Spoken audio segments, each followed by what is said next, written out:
Hello student, मैं आपके बीच में एक नया वीडियो लेके आया हूँ। यह वीडियो जीएसटी के अंतर्गत है। पहले पार्ट में हमने जीएसटी और उसके इम्प्लीमेंटेशन को जाना, क्यों जीएसटी लागू किया गया, इस चीज़ को जाना। इस वीडियो में मैं आपके बीच में जीएसटी के क्या क्या फीचर हैं, क्या क्या विशेषताएं हैं, उनको जानेंगे और जीएसटी के क्या क्या एडवांटेज हमारे देश के विभिन्न क्षेत्रों पे हुआ है, उन चीज़ों को जानेंगे और समझेंगे। सबसे पहले हम जीएसटी के फीचर को समझते हैं। तो जीएसटी के अंतर्गत यह प्रावधान किया गया कि जो भी राज्य सरकार को जीएसटी लागू होने के पश्चात 5 साल तक यदि राजस्व में किसी प्रकार का कोई नुकसान होगा तो उसकी भरपाई सेंट्रल गवर्नमेंट करेगी। जो हमने ये भी देखा था 14वें वित्त आयोग की जो सिफारिश थी, जो सुझाव थे, रिकमेंडेशन थे, उसमें भी एक भाग था कि जीएसटी लागू होने के बाद अगले 5 साल तक जो भी स्टेट गवर्नमेंट, राज्य सरकार को राजस्व में नुकसान होगी उसका कंपनसेशन, उसका भरपाई सेंट्रल गवर्नमेंट अगले 5 साल तक करेगी। यानी 14वें वित्त आयोग की कुछ सुझाव को सेंट्रल गवर्नमेंट ने एक्सेप्ट किया। इसके साथ जीएसटी की दूसरी विशेषता थी कि जीएसटी को सिर्फ पैन बेस्ड रजिस्ट्रेशन किया गया, यानी पैन नंबर से इसका रजिस्ट्रेशन किया जा सकता है। इसके अलावा जितने भी ट्रांजैक्शन थे उनको इलेक्ट्रॉनिक मोड में एंटर करना था, यानी जो भी आप परचेज करना चाहते हैं, सेल करना चाहते हैं, वो सभी वस्तुओं की डिटेल आपको ऑनलाइन मोड पे फिल करनी होगी, डिटेल डालनी होगी। उसके बाद जीएसटी में यह प्रावधान किया गया कि जितने भी इंटर स्टेट गुड्स होंगे उन पर आईजीएसटी लगेंगे। और इंटर स्टेट मतलब हो गया अंतर राज्य गुड्स, जितने भी होंगे उन पर सेंट्रल गवर्नमेंट टैक्स लगाएगी और इंटर स्टेट को गुड्स आईजीएसटी पर सेंट्रल गवर्नमेंट टैक्स लगाएगी। यह प्रावधान किया गया। इसके अलावा यह किया गया कि वैसे सर्विस जिनकी टर्नओवर 20 लाख है से कम है, ऐसे सर्विस जिसकी रजिस्ट्रेशन 20 लाख से कम है, उसको रजिस्ट्रेशन नहीं करा सकते हैं। लेकिन जिसकी टर्नओवर एक वित्तीय वर्ष में कुल टर्नओवर 20 लाख से अधिक है, उन्हें जीएसटी के अंतर्गत रजिस्ट्रेशन करवाना, पंजीयन करवाना एक मैंडेटरी किया गया। और कुछ स्टेट जिसमें मणिपुर, नागालैंड, मिजोरम, इसके लिए 10 लाख का प्रावधान रखा गया, अर्थात 10 लाख के टर्नओवर वाली कंपनियों को जीएसटी के अंतर्गत रजिस्ट्रेशन करवाना होगा। इसके साथ में जो कंपनियां वस्तुओं का उत्पादन करती है और उसका सालाना टर्नओवर 40 लाख है, उन्हें जीएसटी के अंतर्गत रजिस्ट्रेशन करवाना आवश्यक है। यानी वैसी कंपनियां जिनका वित्तीय वर्ष में कुल टर्नओवर 40 लाख से अधिक है, उसे जीएसटी के अंतर्गत रजिस्ट्रेशन, पंजीयन कराना आवश्यक है। जबकि कुछ स्टेट में यह सीमा 20 लाख रखी गई।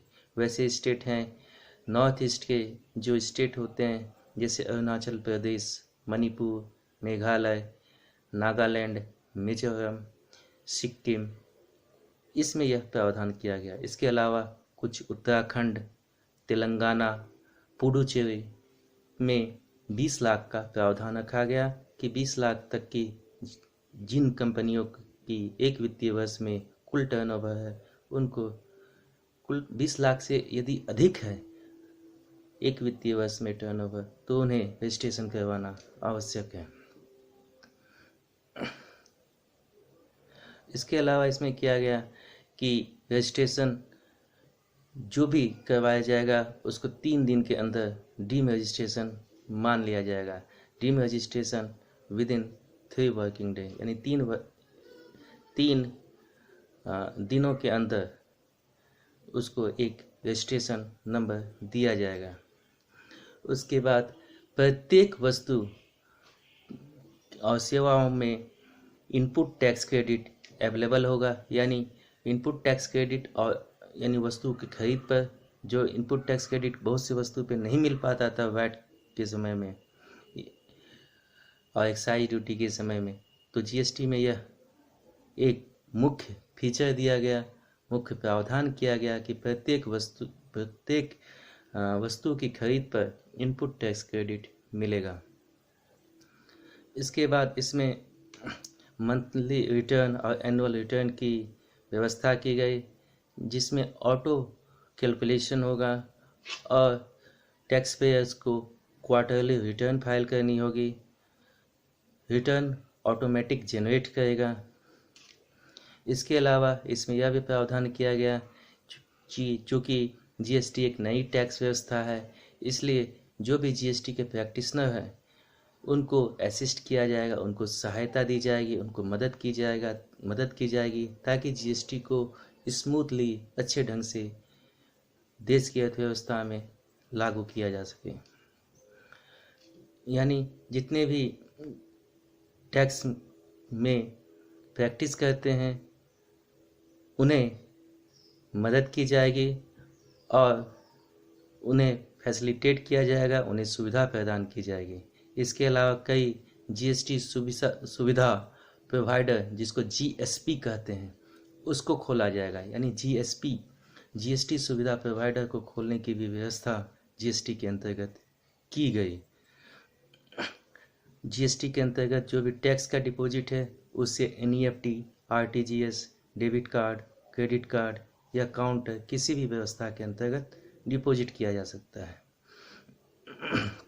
यदि किसी भी व्यवसाय को जीएसटी के अंतर्गत किसी प्रकार का रिफंड है, रिफंड हम जानते हैं किस केस में होता है कि जब हमारा सेल, और हम जानते हैं एक व्यवसायी सेल करता है और परचेस करता है, तो परचेस के केस में वह टैक्स को पे करता है और सेल के अंतर्गत वह टैक्स को रिसीव करता है। तो जब टैक्स रिसीव किया सेल के अंतर्गत और परचेस के अंतर्गत पे किया, अगर सेल अधिक है और परचेस कम है, यानी सेल अगर अधिक होगी और परचेस कम होगी, यानी सेल अधिक के केस में उसके पास टैक्स ज़्यादा आ गया और परचेस के केस में उसने टैक्स कम पे किया। यानी जब टैक्स उसके पास अधिक आएगा और उसने पे कम किया है तो जो भी उसकी डिफरेंस होगी output tax minus input tax, तो यहाँ पे ज़्यादा होगा, तो जो लायबिलिटी बनेगी वो उसको पे करनी होगी। लेकिन अगर एक व्यवसायी ने परचेस में ज़्यादा टैक्स पे किया है और सेल में कम टैक्स रिसीव किया है तो उस केस में उसका रिफंड बनेगा और वैसे रिफंड उसको 60 डेज के अंदर प्राप्त होंगे। यानी 60 दिन के अंदर यह व्यवस्था की गई कि जीएसटी का रिफंड व्यवसायी को प्राप्त होगा। इसके अलावा जीएसटी में एक ई वे बिल की व्यवस्था की गई, यानी इलेक्ट्रॉनिकली मेथड से बिल का जनरेट होगा। जो भी आप परचेस करना चाहते हैं उसका लिस्ट आप डाल दीजिए, उससे ई वे बिल जनरेट हो जाएगा। उसी ई वे बिल से जो भी ट्रक वाला है, जो भी ट्रांसपोर्टर है उसको लेके जाएगा और उससे और भी अन्य प्रकार की फॉर्म जो हम लोग पहले जानते थे कि सी फॉर्म, डी फॉर्म और कई तरह की फॉर्म होती थी, उसकी आवश्यकता अब नहीं है। यदि 60 डेज के अंदर रिफंड नहीं पे होगा तो उसमें व्यवसायी को इंटरेस्ट देने की भी व्यवस्था की गई। उसके बाद जीएसटी में क्या क्या बेनिफिट हो गए, इन चीज़ों को हम जानते हैं। सबसे पहले सरकार के परिदृश्य से जीएसटी लागू करने के लिए क्या बेनिफिट, क्या उद्देश्य, क्या लाभ था, इस चीज़ को हम जानेंगे। तो सरकार के उद्देश्य से सबसे पहला मुख्य उद्देश्य था कि मेक इन इंडिया कैंपेन को सक्सेस करना। दूसरा था ईज ऑफ डूइंग बिजनेस को आसान करना। तीसरा था कि सेंटर और स्टेट के बीच में जो टैक्स का कॉम्प्लेक्स स्ट्रक्चर था उसको ख़त्म करना, यानी वन नेशन वन टैक्स की व्यवस्था को अवेलेबल करना। टैक्स की जो कैस्केडिंग इफेक्ट थी उसको ख़त्म कर देना। इसके अलावा यह था कि हमारे देश में ज़्यादा से ज़्यादा इन्वेस्टर आ सकें और निवेश कर सकें। इस चीज़ को मुख्य उद्देश्य था। इसके साथ ये भी था कि जीएसटी इंट्रोड्यूस होने के बाद ज़्यादा से ज़्यादा एम्प्लॉयमेंट का जनरेशन होगा और अधिक से अधिक वित्तीय संसाधनों को संग्रह किया जा सकेगा। इसके साथ साथ आईटी का ज़्यादा से ज़्यादा इस्तेमाल होने से और सभी वस्तुओं का चूँकि ई वे बिल में इंट्रोड्यूस होने से हमें ब्लैक इकोनॉमी से ख़त्म करने में या निजात करने में आसानी होगी। अब हम इंडस्ट्री उद्योग के परिदृश्य से देखते हैं कि उसे जीएसटी से क्या लाभ हो सकता है। सबसे पहला लाभ हो सकता है कि एक बिजनेसमैन के पास यदि टैक्स की कम स्लैब होंगी तो उन्हें टैक्स के प्रति ज़्यादा मेहनत करने की आवश्यकता नहीं होगी और वह आसानी से बिजनेस कर पाएगा, यानी उसकी बिजनेस आसानी ढंग से कर पाएगी और वो ज़्यादा निवेश करने के लिए भी आकर्षित होगा। उसके बाद डबल टैक्सेशन स्ट्रक्चर ख़त्म हो जाएंगी, जिससे कि कॉन्ट्रैक्ट सॉफ्टवेयर इंडस्ट्री और हॉस्पिटैलिटी सेक्टर में भी बढ़ावा देखने को मिलेगी।